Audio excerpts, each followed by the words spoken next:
De antemano, muchas gracias de nuevo por la invitación. Es un placer de nuevo estar aquí con ustedes. Gracias por la presentación, doctor. Bueno, ya habíamos visto en otra oportunidad las generalidades en relación a los inhibidores en hemofilia. Vamos a puntualizar de nuevo algunos aspectos importantes nuevamente y mencionar ahora en esta ocasión también el tratamiento de los pacientes con hemofilia que presentan inhibidor. De inicio, bueno, recordar el hecho de el cambio que hemos tenido en relación a que anteriormente o antiguamente hablábamos de que hemofilia era igual a una enfermedad discapacitante y mortal en las formas graves.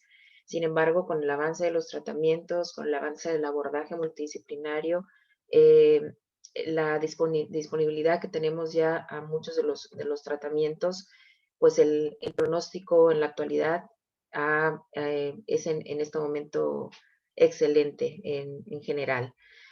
Sin embargo, el reto sigue siendo precisamente la presencia de inhibidores. Les hablaba en relación a que el cambio de hablar de una enfermedad catastrófica al mencionar la hemofilia, ahora en general tener un excelente pronóstico, se ha dado gracias al avance en relación al manejo, a los tratamientos, a las terapias innovadoras y además a la apertura en cada uno de los países de poder destinar recursos para el alcance de estos tratamientos en todos los pacientes, porque podremos a lo mejor tener avance en relación a nuevos medicamentos, las terapias recombinantes, las terapias no sustitutivas en este momento. Sin embargo, siempre el tratamiento va a ser variable en relación a la disponibilidad que tengamos o la capacidad que tengamos económicamente en cada país para poder tener alcance a cada uno de ellos. En relación, les digo, a este avance, a pesar de que se sigue cada día más generando mejoría para estos pacientes, el principal desafío, sobre todo relacionado precisamente a la terapia, es el desarrollo del inhibidor. El inhibidor se relaciona con o se menciona como una complicación grave, la más grave relacionada al tratamiento de los pacientes. Se presenta en 20 a 30% de los pacientes con hemofilia A, con mucho menos frecuencia, solo 2 a 4% en pacientes con hemofilia B. Sin embargo, tiene un gran impacto, una morbilidad sustancial, mayor riesgo de hemorragia incontrolable y disminución en la calidad de vida en general de los pacientes, además del aumento a la carga y de los costos del tratamiento. Este impacto, en general, los pacientes de hemofilia tienen de por sí impacto a largo plazo, sobre todo cuando no tienen de manera oportuna alcance a los tratamientos específicos. Y este impacto que tienen los pacientes con hemofilia, que de inicio va cambiando de acuerdo a la etapa de inicio en los lactantes y escolares, es sobre todo el diagnóstico oportuno y la introducción de una profilaxis oportuna, que sea una profilaxis primaria. Conforme van creciendo, el hecho de que ya los niños en preescolar, escolar, empiezan a socializar, empiezan a acudir a la escuela, a tener más actividades, querer iniciar con deportes. Entonces ahí viene el segundo reto. Cada una de las etapas va teniendo un reto específico. Por ejemplo, en los adolescentes, la adherencia al tratamiento en relación a que en esta etapa los pacientes empiezan a ser ya renuentes, rebeldes, no quieren ya muchos de ellos aplicarse el medicamento. Y conforme va creciendo, por ejemplo, en la adultez, en la vejez ya, las comorbilidades que se añaden de por sí a la hemofilia, dado que gracias a los tratamientos ahora la expectativa de vida se iguala ya a un paciente sin hemofilia, pues bueno, vienen a incorporarse también muchas de las complicaciones de comorbilidades que de repente es difícil manejar el paciente con hemofilia, o que todavía hay muchas interrogantes, sobre todo cuando los pacientes presentan comorbilidades que tienen riesgo, sobre todo al otro aspecto que es la trombosis. Entonces, de por sí, la hemofilia tiene su impacto a largo plazo en cada una de las etapas, pero si además le añadimos el hecho de los pacientes que desarrollan inhibidor, se incrementa aún más el impacto con relación a la morbimortalidad. Habíamos mencionado por sangrados incontrolables, difíciles de tratar, además de esa complicación de los sangrados que son más frecuentes, que son más intensos, generan más artropatía y evolución a discapacidad. Complicaciones relacionadas a inmunotolerancia cuando se decide este tratamiento y el riesgo aumentado de muerte que conlleva toda esta morbilidad.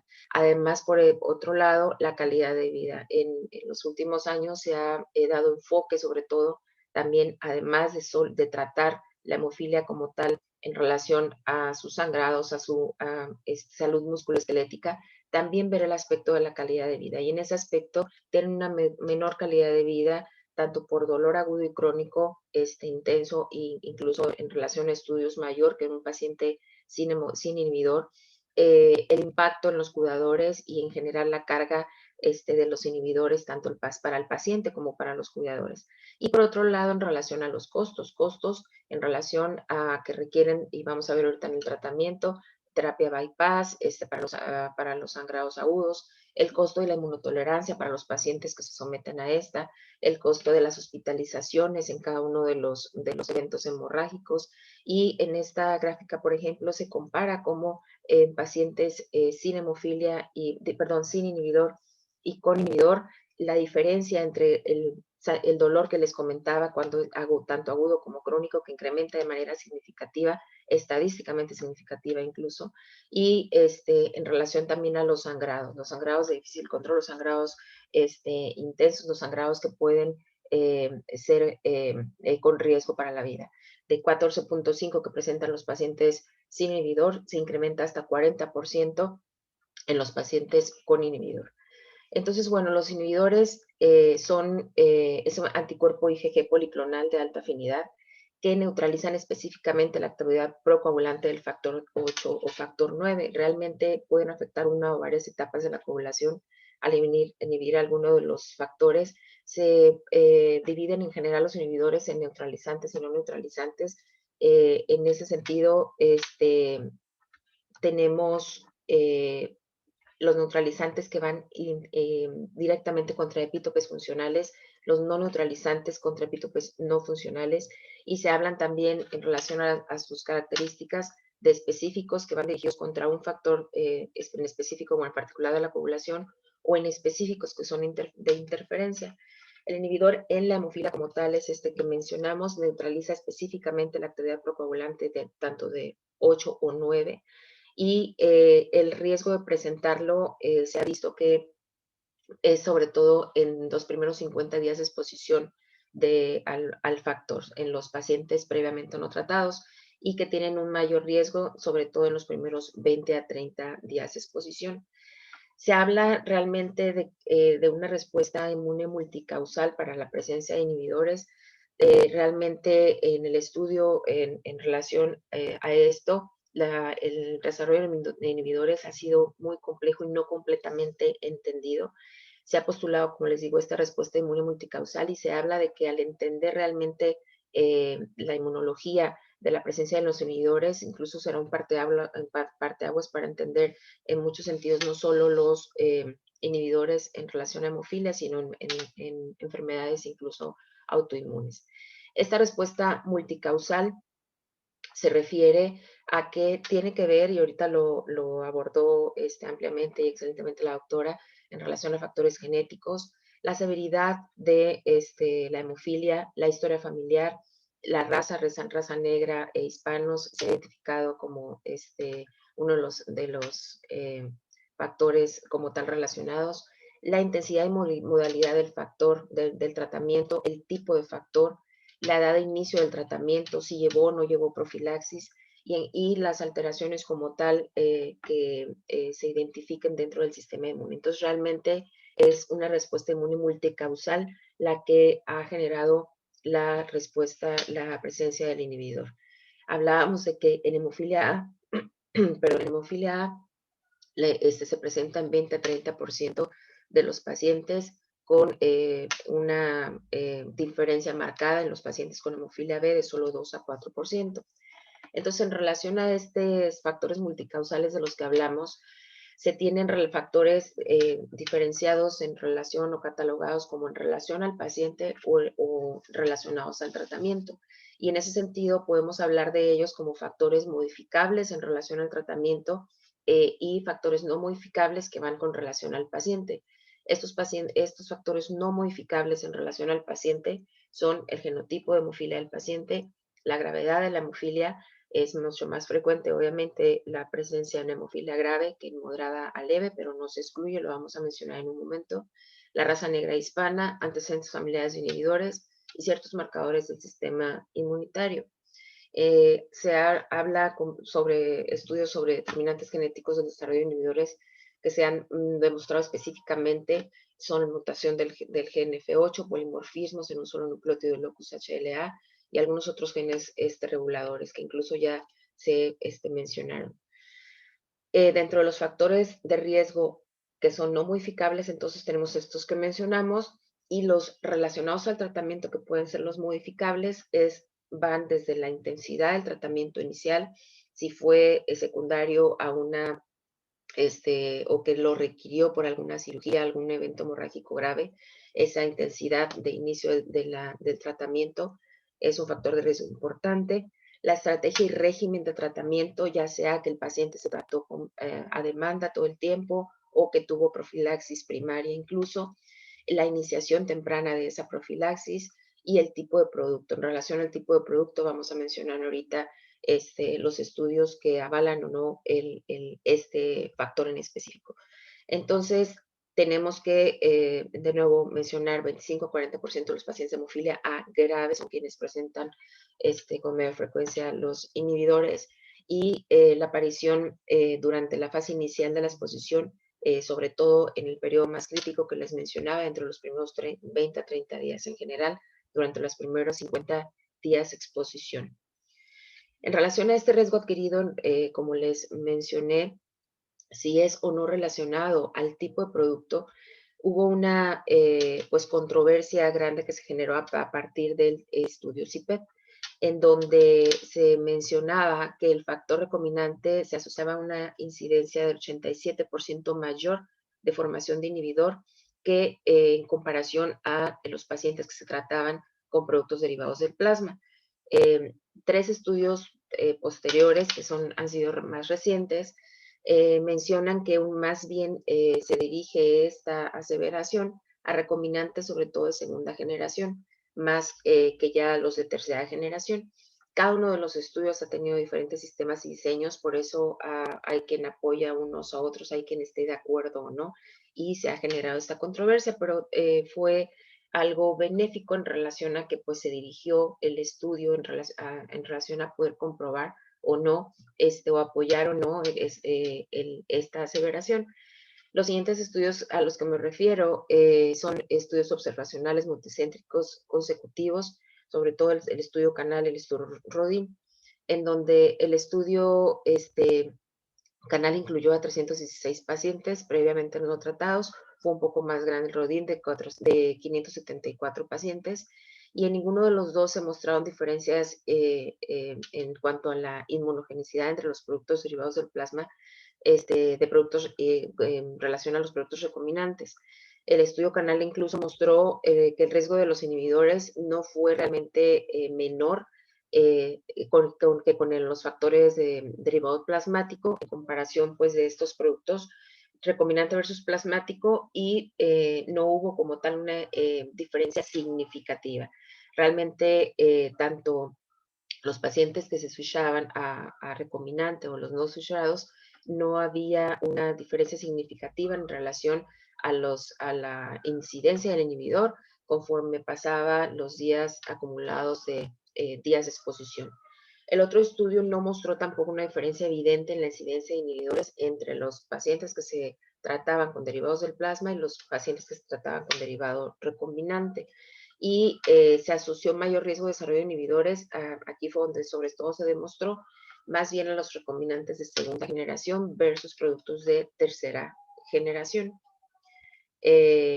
Y hay incluso un estudio más en donde en relación a los tres, la comparación general, el riesgo de desarrollo de inhibidores en los 3 estudios, Canal, Rodin y el europeo, no se informaron sin diferencias estadísticamente significativas en la incidencia al comparar el desarrollo de inhibidores en pacientes tratados con factor recombinante o en pacientes tratados con derivado plasmático. En ese sentido, a la fecha se puede hablar de que ya será decisión como tal individualizada y en relación al médico tratante de si usa uno u otro al inicio de la profilaxis. En general, en las guías aún se recomienda ante estas evidencias previas que puedan durante las primeras 50 días de exposición tratarse primero los pacientes que inician profilaxis primaria con derivado plasmático y posteriormente ya poder realizar el cambio a factores recombinantes. En relación a hemofilia leve y moderada, como les decía, no se extenta de que también pueda desarrollar inhibidor, sí es cierto que es sobre todo en la grave, pero la leve y moderada tiene una incidencia acumulada de 3 a 13% y en hasta el 22% en estos pueden tener, más bien 22% tienen resolución espontánea, pero realmente no es tan probable. En la hemofilia B hay algo muy específico en relación a la presencia de inhibidores y que puede incluso sugerirnos la presencia de inhibidor en estos pacientes cuando presentan alguna reacción anafiláctica. Es una característica única en los inhibidores del factor 9, la propensión de los pacientes a desarrollar la reacción anafiláctica.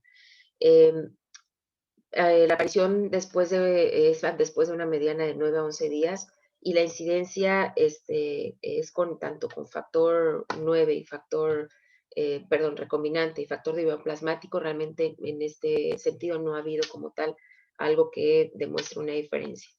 ¿Cuál es el impacto del desarrollo entonces del inhibidor? Hablábamos en relación al impacto inmediato, que pues reduce la eficacia de la terapia hemostática y es la causa más importante de mortalidad y que puede llevar a la muerte a un paciente en un evento hemorrágico grave, porque pues son sangrados a veces incontrolables, aún con la terapia bypass.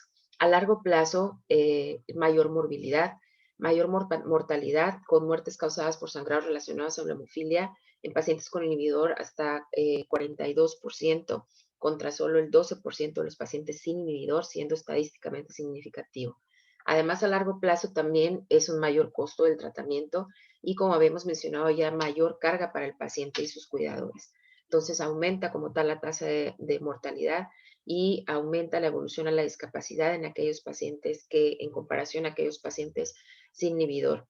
En hemofilia no grave, presenta hasta 5 veces mayor tasa de mortalidad y en hemofilia grave esa probabilidad de muerte aumenta hasta el 70%. Entonces realmente sí es un impacto significativo en comparación a los pacientes que no desarrollaron inhibidor.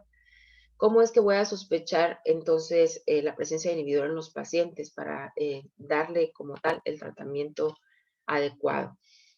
Sobre todo ante sospecha de fracaso, ante fracaso más bien en la terapia convencional con factores sustitutiva a dosis adecuada, tanto en el hecho de la profilaxis como en un evento hemorrágico. También podemos documentarlo como hallazgo en la monitorización de laboratorio que se debe llevar de rutina, seguimiento y vigilancia del paciente, y mencionaba como característica única en hemofilia B la reacción anafiláctica. Pacientes que presenten reacción anafiláctica, pues sospechar como tal el desarrollo inhibidor. Ante la sospecha, entonces, debe realizarse el análisis de plasma para la presencia de inhibidor con el ensayo Bethesda-Nijmegen y documentamos como tal inhibidor en pacientes con más de 0.6 unidades Bethesda, con bajo título es de 0.6 a 5 y alto título mayor de 5 unidades Bethesda. La distinción entre el hecho de hablar de alto título y bajo título tiene implicaciones importantes en la terapia porque pacientes con bajo título pudieran aún tratarse con factor 8 a dosis alta, pero pacientes de título alto requieren como tal ya terapia con agentes bypass o ahora algunas de las terapias no sustitutivas.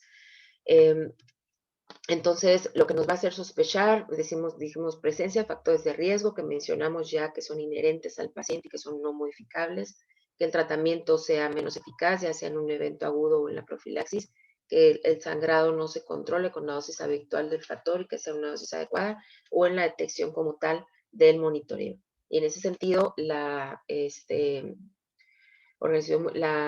Federación Mundial de Hemofilia menciona específicamente cómo debe ser el seguimiento y cuándo debemos hacer el estudio de la búsqueda de inhibidores, y son los que mencionamos hace un momento. Obviamente también antes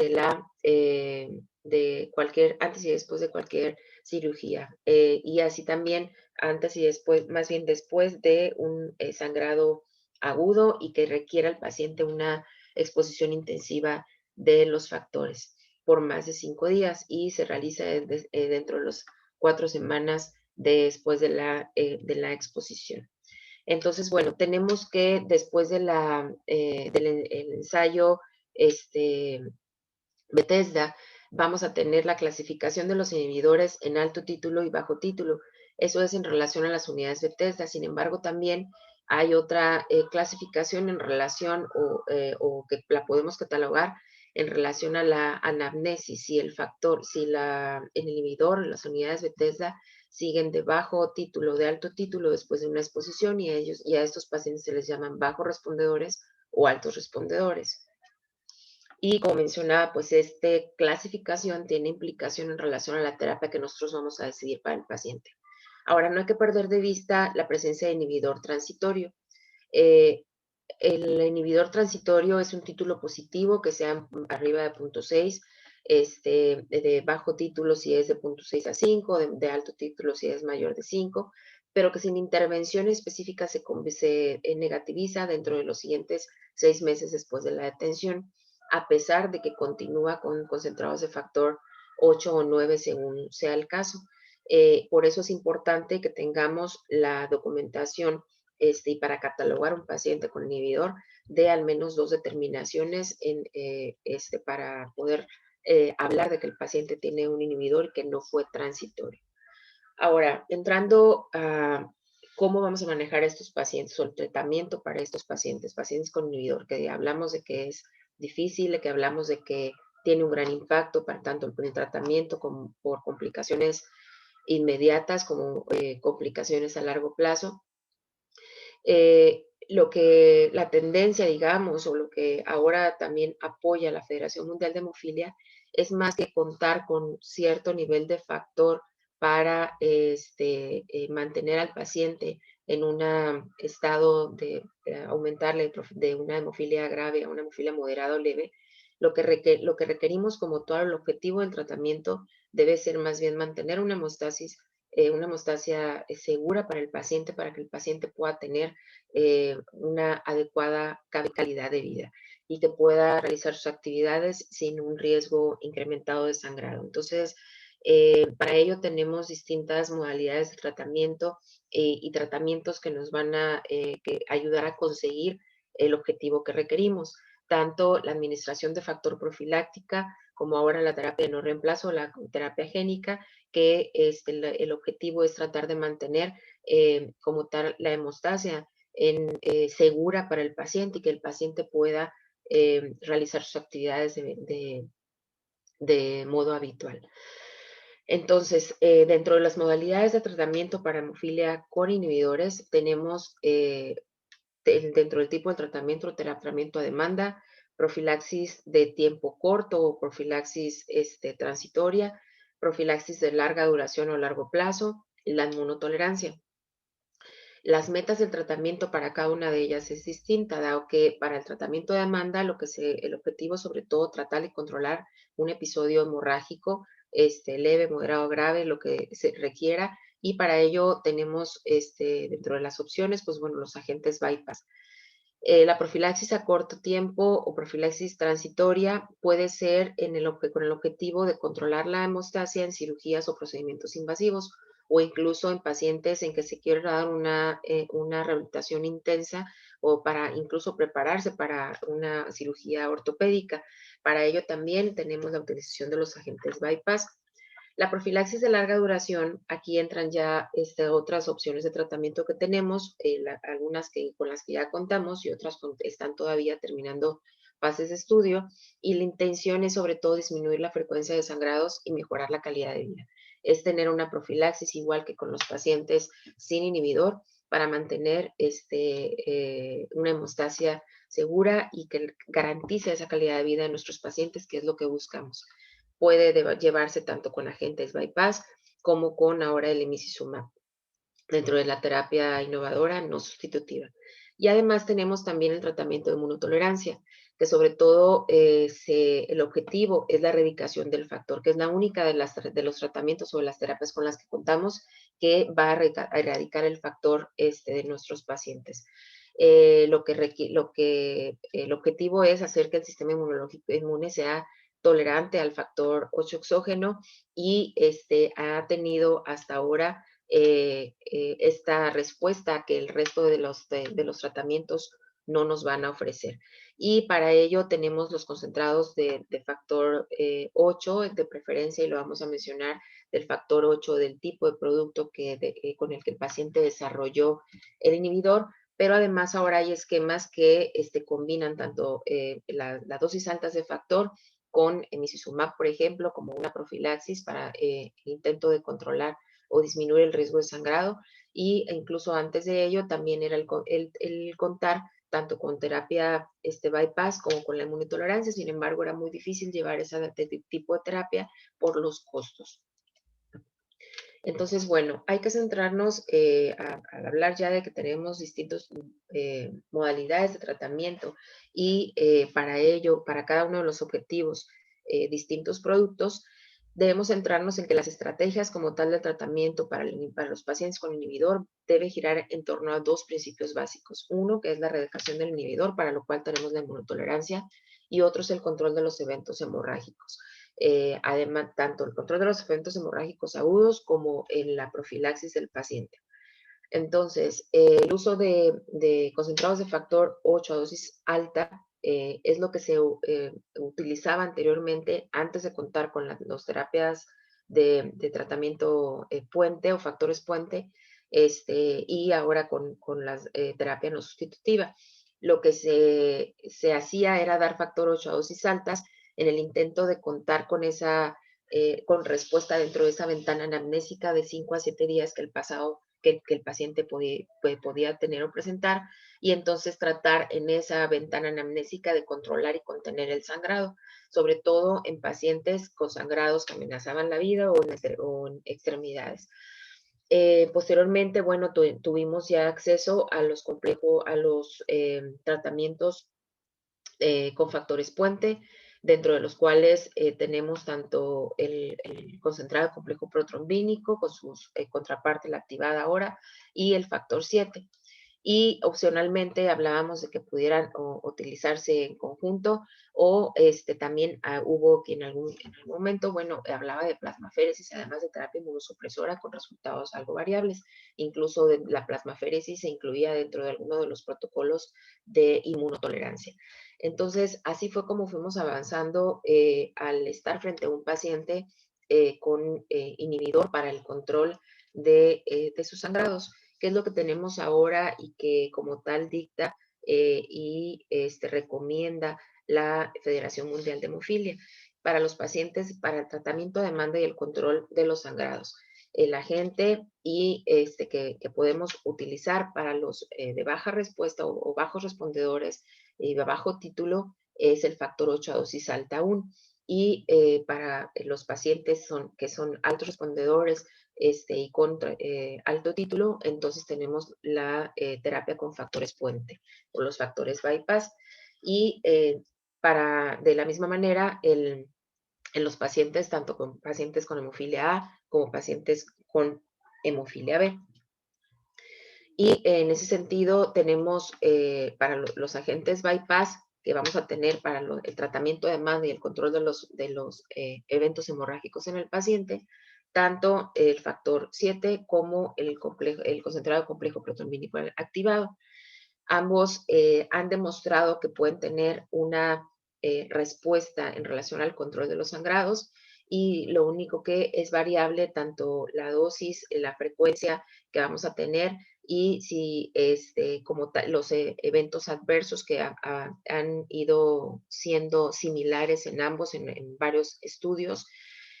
Muchas veces tenemos más a la mano uno que otro, dependiendo en dónde estemos. En teoría, en todos los centros en donde manejamos hemofilia, se debe de contar con los dos, porque el hecho de tener uno no garantiza que pueda tener respuesta como tal, sobre todo en un evento agudo grave. Entonces es muy importante nosotros tratar de garantizar que tenemos a la mano ambos factores. Las dosis que se recomiendan en eventos leves a moderados pueden ser de 90 a 120 miligramos por kilo en la factor 7 y 90 por kilo en adultos. Cambia la dosis cuando son hemorragias graves, en donde podemos dar incluso megadosis hasta 270 por kilo, y la frecuencia con la que vamos a administrar el tratamiento va a depender de la respuesta clínica y del control y la contención del sangrado. Para la hemorragia grave, les decía, con inhibidor de alta respuesta, están estas megadosis que podemos utilizar, de 270 hasta 300 microgramos por kilo y de 80 a 85 unidades por kilo, tratándose de FEIBA. Pero es importante también tener en cuenta no exceder de 200 unidades por kilo ante el riesgo de las complicaciones trombóticas, hablando de FEIBA.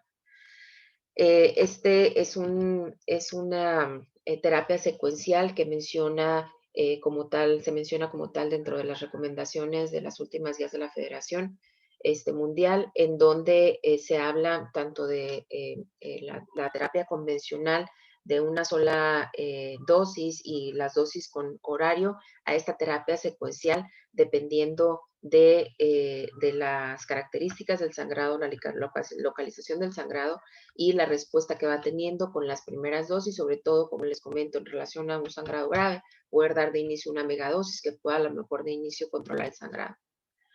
¿Cuáles son los retos de continuar o de las terapias con agentes bypass? Que pueden ser, son menos efectivas que las terapias con factores. Podemos tener una terapia subóptima, que las dosis pudieran ser requerirse ser más frecuentes, son terapias demandantes y sobre todo el costo.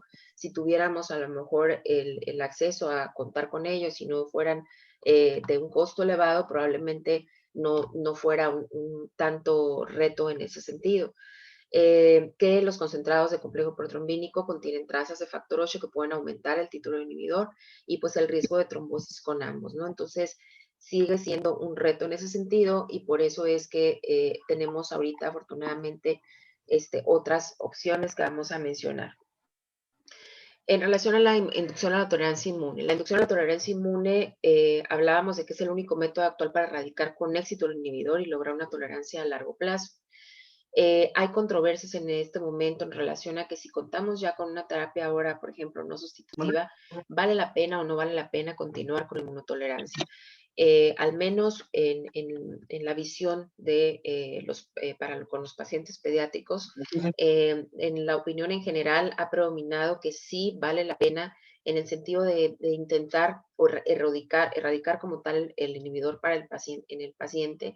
¿Por qué? Porque al final si en algún momento no contamos con la terapia que puede continuar o tenemos un evento hemorrágico grave, no es lo mismo tratar con factores puente que se deben requerir, allá poder sin inhibidor contener y tratar con factor 8 convencional. Entonces, es muy importante erradicar el inhibidor, darle esa oportunidad. A lo mejor con hematología de adultos no hay tanta esa visión en relación a que las condiciones del paciente y que pueda controlarse y que no tenga a lo mejor tanto riesgo en relación a eventos agudos graves, importantes, que va a poder tener a lo mejor un pequeño que está en constante movimiento, que está en crecimiento, desarrollo y demás.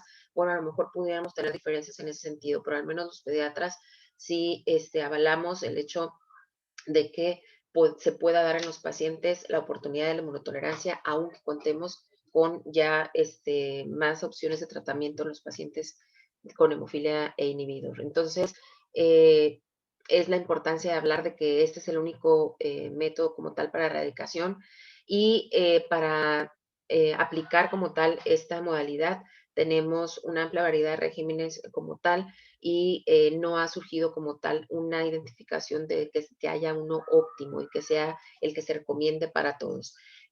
Puede variar en relación incluso también a las condiciones económicas de cada país, el adaptarse a cierto esquema, como los esquemas de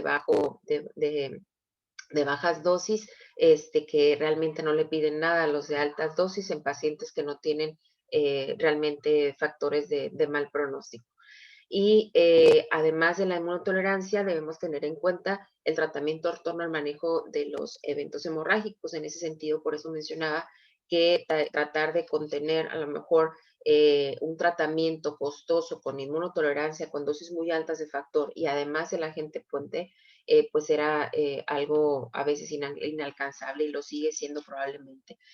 Tenemos esta opción ahora también de dar la inmunotolerancia con el Micizumab, sin embargo también ambos son de alto costo, entonces ahí es donde tenemos que ya adaptarnos a las posibilidades que tengamos del alcance del tratamiento con cada uno de los pacientes.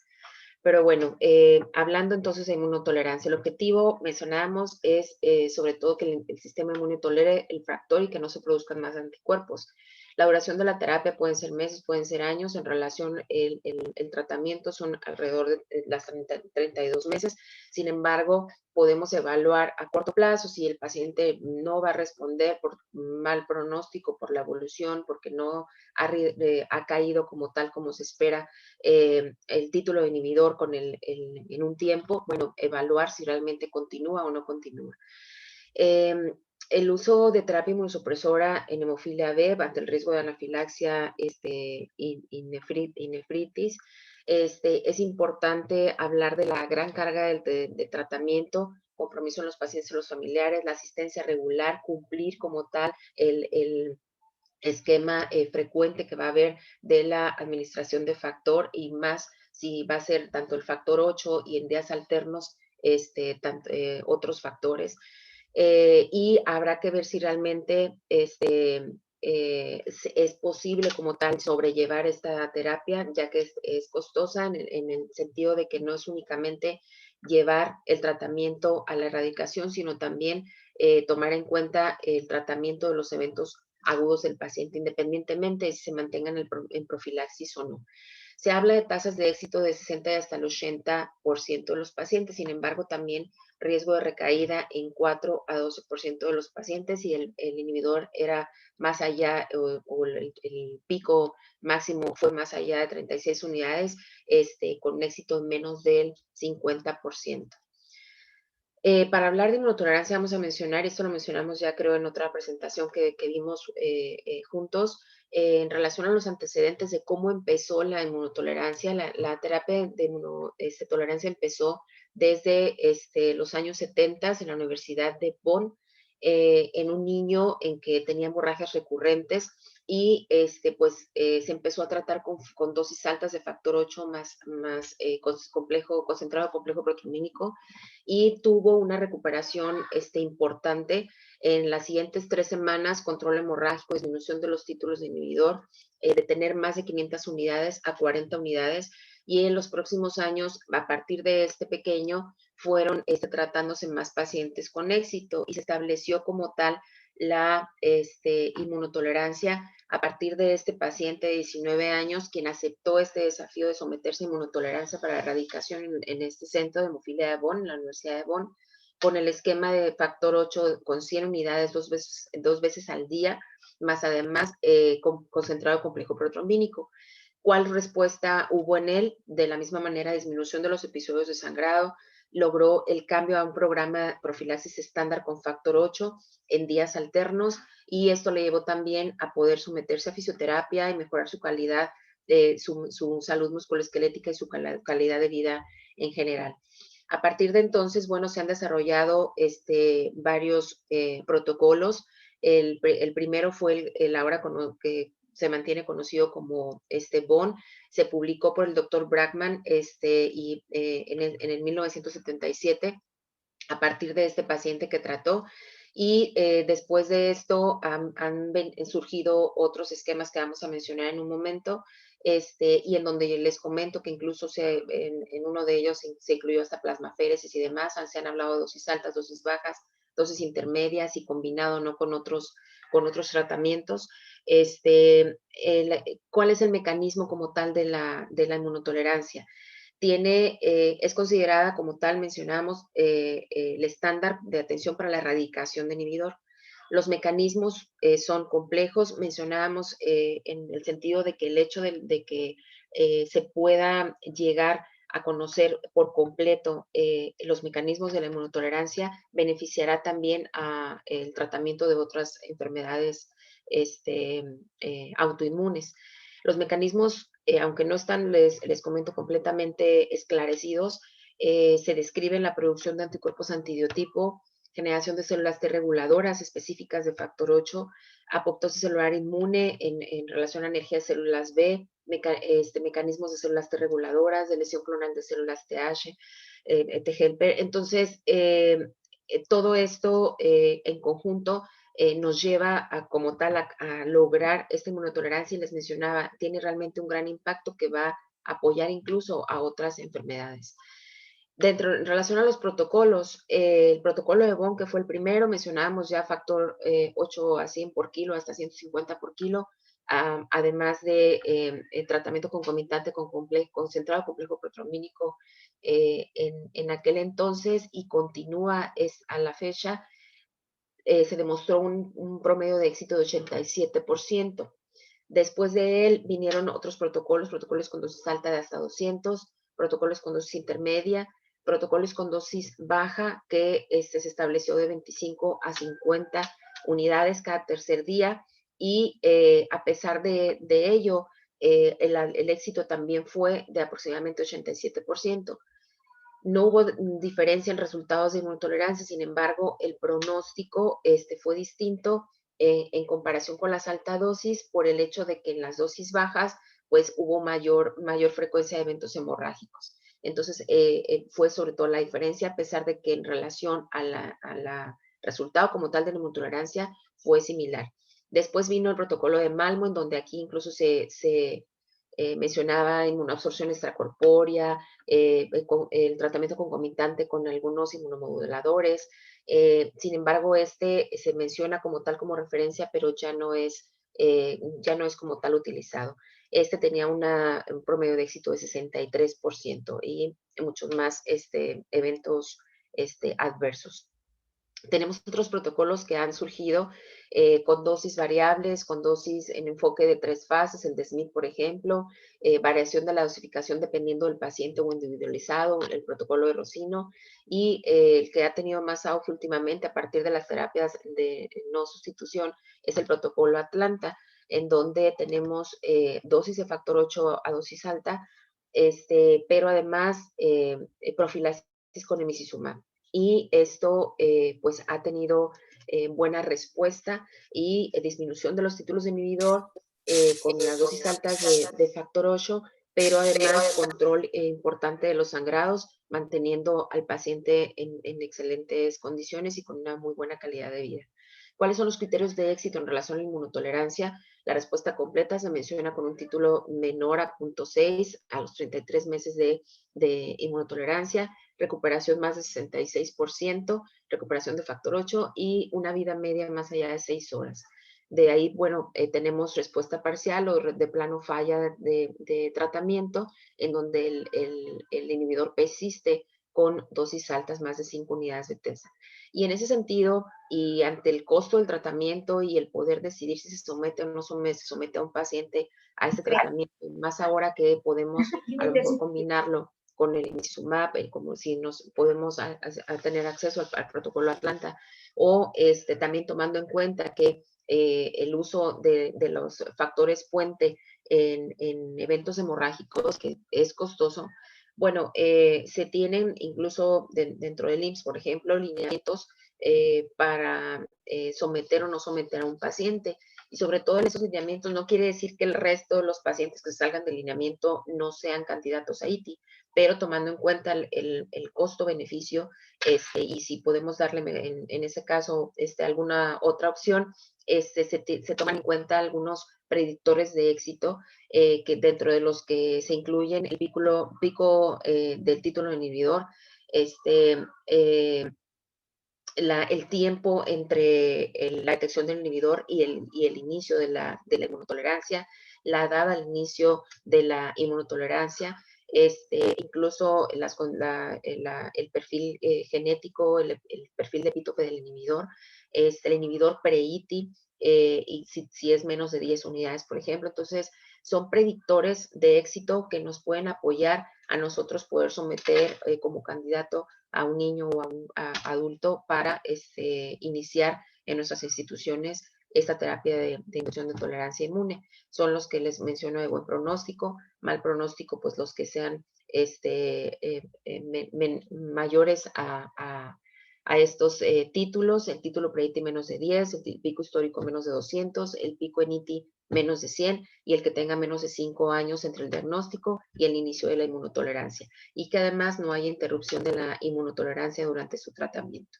Entonces, la Federación Mundial de Hemofilia recomienda como tal el poder dar esa opción a los pacientes con inhibidor, de poder erradicar con el inhibidor con inmunotolerancia. Y recomienda además que puede llevarse a cabo la inmunotolerancia con profilaxis, y recomienda profilaxis con emicizumab o con agentes bypass. Sin embargo, como comento, esto pues va a variar en relación al alcance económico que tengamos para poder llevar a más pacientes a esta terapia. Y la recomendación como tal de la federación es la dosis de 100 unidades por kilo diario. Se puede modificar de acuerdo a los protocolos a que pueda ser cada tercer día, y evaluar de acuerdo a nuestras posibilidades si sometemos al paciente a un esquema de dosis alta, dosis intermedia o dosis baja incluso. Bueno, entonces vamos a hablar por último de la profilaxis, ya de manera breve en relación al tiempo, de la profilaxis en pacientes con inhibidores. La recomendación de la Federación Mundial de Hemofilia es que los pacientes con hemofilia inhibidor deben siempre ser considerados para una profilaxis regular, para prevenir los eventos de sangrado. Incluso a largo plazo va a ser más costoso tratar a los pacientes únicamente sus eventos de sangrado, que van a ser intensos, que van a requerir mucho gasto con los factores puente en ese momento, y que además le va a arriesgar más al paciente a tener hemorragias que pongan en riesgo su vida, y hemorragias recurrentes que le van a llevar a artropatía, a mala calidad de vida. Entonces, a largo plazo puede ser más costoso dar nada más tratamiento a demanda que mantener una profilaxis, aún que sean productos de alto costo. Entonces, dentro de las recomendaciones, además, en específico, la federación ha recomendado ya también que esta profilaxis pueda llevarse con las terapias no sustitutivas como el emicizumab. Y entonces, dentro de las terapias de no reemplazo tenemos el emicizumab, que está libre ya en el mercado, y que a partir de este plan que se dio junto con Hacienda, que ya mencionó el doctor Martínez Murillo, contamos ya con él en muchas de las instituciones. En algunas otras todavía está en proceso, no tan rápido como esperábamos, pero que vamos a tener la posibilidad de contar con ello en todas las instituciones, sea la institución de la que se hable.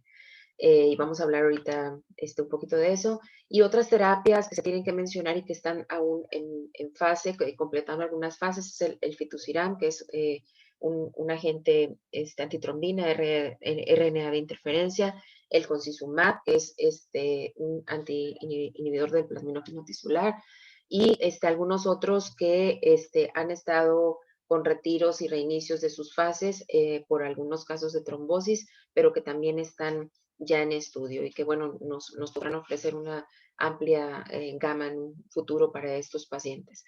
El emicizumab no es un factor como tal, actúa como tal, pero no es un factor, no provoca inhibidores contra el factor 8, ni tampoco los inhibidores afectan su eficacia. Es un anticuerpo monoclonal humanizado, modificado de monoglobulina G4, con una estructura de anticuerpo biespecífico que se une al factor 9 y al factor 10, para como tal llevar a la generación de trombina.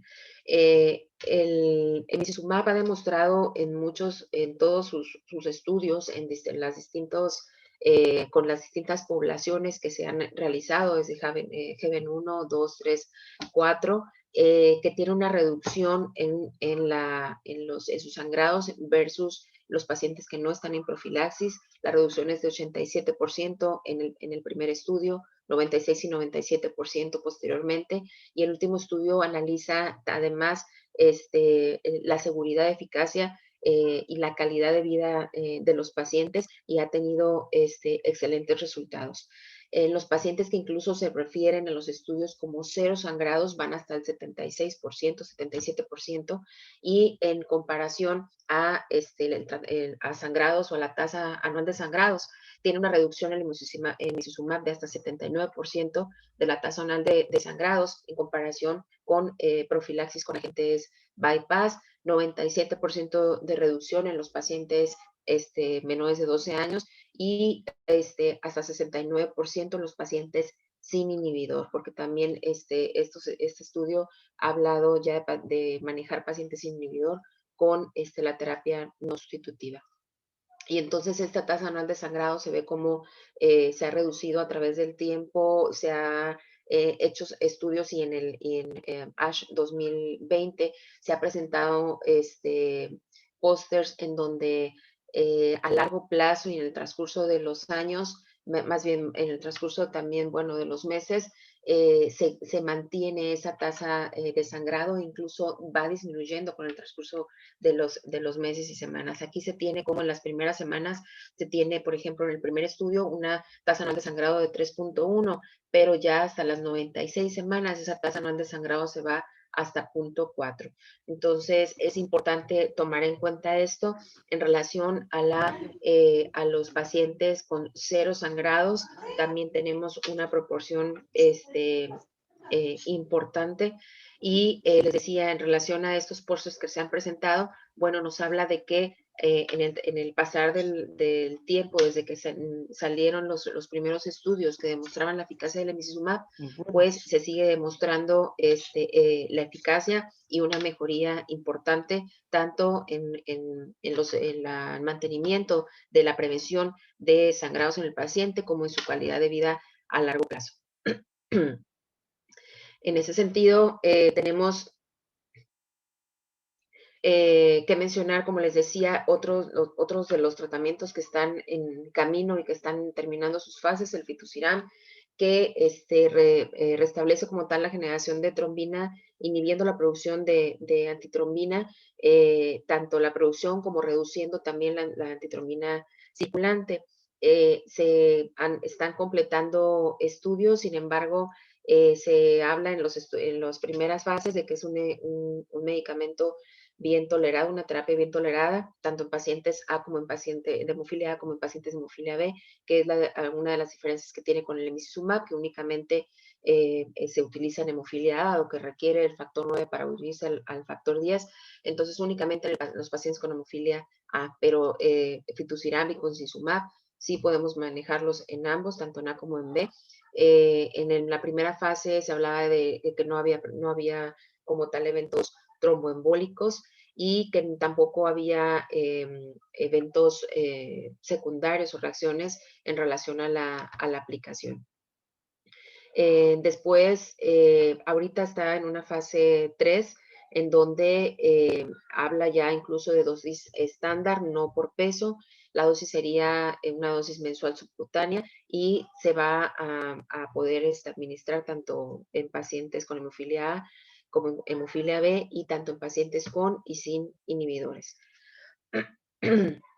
Perdón. Otro es entonces este otro agente, en donde se tiene también el restablecimiento de la generación de trombina al bloquear, siendo un agente inhibidor del plasminógeno tisular.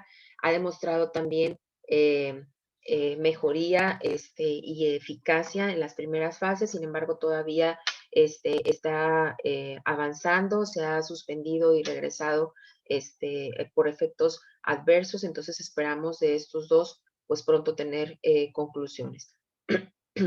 Y tenemos otros agentes que siguen también en investigación, a lo mejor un poco más prematuros, digamos, pero les decían, nos dan la esperanza de que en un futuro podamos tener para los pacientes con hemofilia e inhibidor una gran cantidad de agentes para poderlos tratar y disminuir este impacto del que hablábamos al inicio de la plática.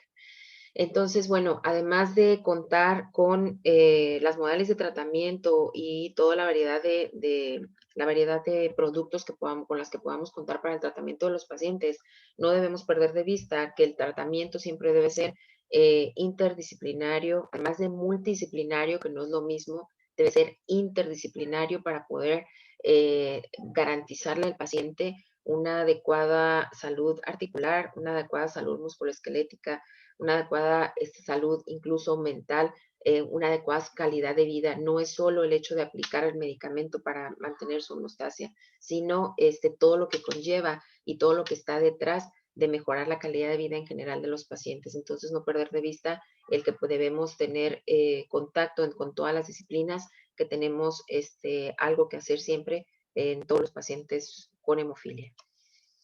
Gracias por su atención, doctor. Dejo la pantalla y quedo a sus órdenes. Bueno, muchas gracias. No sé si tengan alguna pregunta. Voy a estar cerrando porque tengo mucho ruido aquí en casa. Entonces, no sé si alguien quiere hacer alguna pregunta o comentario.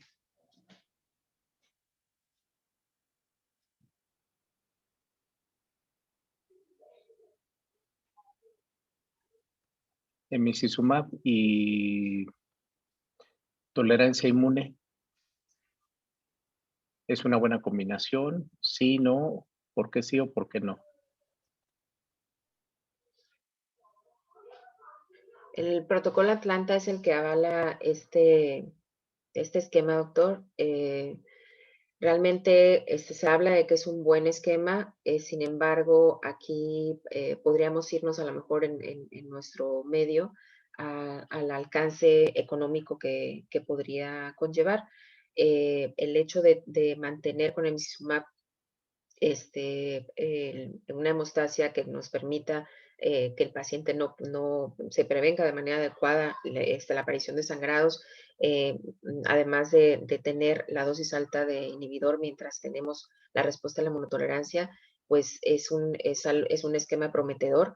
Sin embargo, sí habría que ver en cada medio la posibilidad del alcance del tratamiento.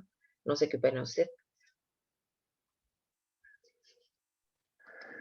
Sí, bueno, en el caso del adulto yo estoy más a favor de mantener el paciente con emicizumab a pesar de que mantenga el inhibidor. Bueno, pues muchas gracias. Doctora, yo creo que nos vamos 10 minutos de receso, nada más para que todo el mundo pueda hacer una pequeña pausa. Ya está nuestro siguiente conferencista y lo va a presentar la doctora Marion. Entonces, 11:15, ¿les parece que estamos de regreso, por favor? Ok.